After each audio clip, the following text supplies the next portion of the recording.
W ostatnich dniach można było zauważyć niecodzienne zainteresowanie mediów obszarem, o którym zazwyczaj się w Polsce nie mówi, a mianowicie regionem Oceanii. Dzieje się tak ze sprawą małego państwa wyspiarskiego położonego na wschód od Papui Nowej Gwinei, Wysp Salomona. 19 kwietnia tamtejszy rząd podpisał pakt o bezpieczeństwie z Chińską Republiką Ludową.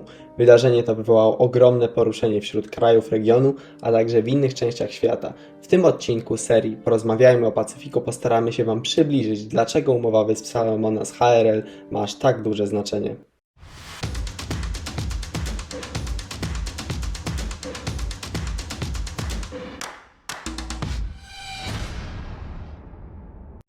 Wyspy Salomona to republika położona na 992 wyspach, z czego około 300 pozostaje stale zasiedlonych.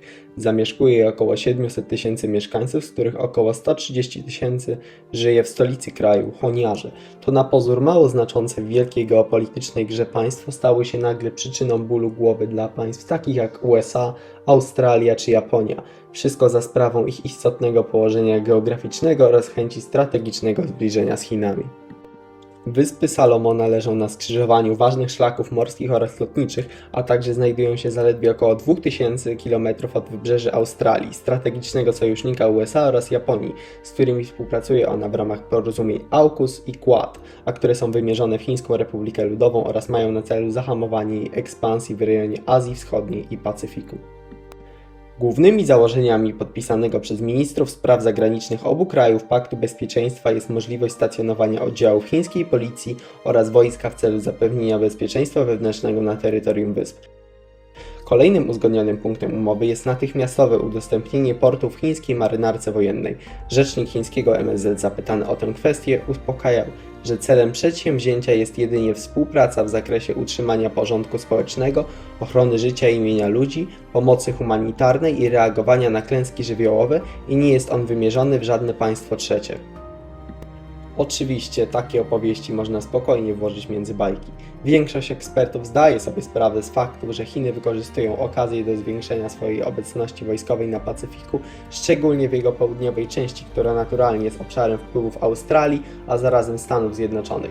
Władze Wysp Salomona starają się uspokoić zaniepokojone podmioty, twierdząc, że porozumienie to nie umożliwi Chinom tworzenia stałej bazy wojskowej na terytorium wysp. Trudno natomiast oprzeć się wrażeniu, że jest to cel, do którego HRL będzie dążyć. Widmo zwiększenia obecności wojskowej Chin w tej części świata, a w dłuższej perspektywie być może nawet chęć uczynienia z Wysp Salomona wysuniętego chińskiego lotniskowca na wzór tego amerykańskiego, jak często określany jest Tajwan, wzbudziło duże poruszenie wśród pacyficznej koalicji antychińskiej. Najbardziej zagrożona tym faktem oczywiście może czuć się Australia ze względu na bliskość geograficzną wspomnianych wysp oraz pozostawanie w permanentnym konflikcie z Chinami od wielu lat. Pomiędzy HRL a Australią od pewnego czasu trwa de facto wojna celna, której celem są produkty wytwarzane w tych krajach. Często też padają oskarżenia ze strony Australii, chociażby łamanie podstawowych praw człowieka w HRL, np. w kontekście prześladowania Ujgurów. Nie mogą dziwić więc słowa najwyższych rangą polityków australijskich oraz amerykańskich, takich jak te wypowiedziane przez panią minister spraw zagranicznych Australii, Marise Payne, która nazwała zawarcie paktu głęboko rozczarowującym.